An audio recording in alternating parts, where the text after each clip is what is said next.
जय माता दी। मैं लेकर आई हूँ आप सबके लिए प्यारा सा गुरहाथी का गीत। अगर आप सबको अच्छा लगे तो प्लीज प्लीज प्लीज मुझे सपोर्ट करिएगा। तो चलिए सुनते हैं प्यारा सा गुरहाथी का गीत। भसुर आवेले भसुर का आवेले जी, भसुर आवेले भसुर का आवेले, हमरा बहिनी खाती नया नया गहना ले आवेले, हमरा बहिनी खाती नया नया गहना ले आवेले। भसुर आवेले भसुर का आवेले जी, भसुर आवेले भसुर का आवेले, हमरा बहिनी खाती नया नया गहना ले आवेले, हमरा बेटी खाती नया नया गहना ले आवेले। पहले तू हरवा चढ़ावा, दूसरे में सिकड़ी चढ़ावा, टिकवा के बेरी भसुर जी काहे माड़ो के पीछे लुकाला।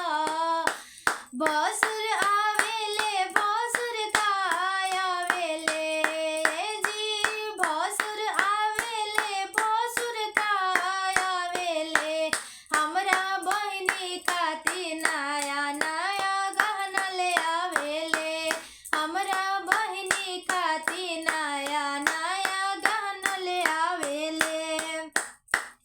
सुनाए भसुर रंगीला, तोहार दिमाग बटे ढीला, गहना चढ़ावे के बीतल समैया, जानी तू कर खेला।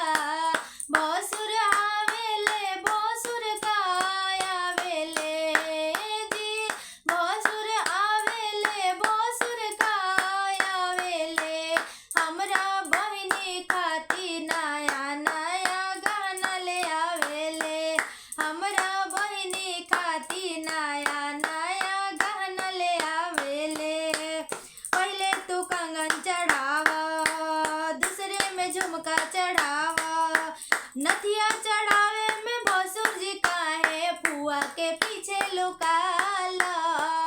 भसुर आवेले भसुर का आवेले जी, भसुर आवेले भसुर का आवेले, हमरा बेटी खाती नया नया गहना ले आवेले, हमरा बेटी खाती नया नया गहना ले आवेले।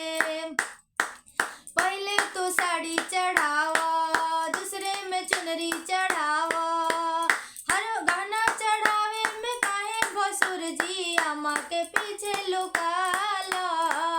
भसुर आवेले भसुर का आवेले जी, भसुर आवेले भसुर का आवेले, हमरा बाची खाती नया नया गहना ले आवेले, हमरा भतीजी खाती नया नया गहना ले आवेले। पहले तू कैला बड़ाई, काहे तू गैला लकाई, लागत मंडप में देखा भसुर जी तोहार पोल खुल जाई। भसुर आवेले भसुर का आवेले जी, भसुर आवेले भसुर का आवेले, हमरा बहिनी खाती नया नया गहना ले आवेले, हमरा बहिनी खाती नया नया गहना ले आवेले, हमरा बेटी खाती नया नया गहना ले आवेले, हमरा भतीजी खाती नया नया गहना ले आवेले, हमरा बाची खाती नया नया गहना ले आवेले।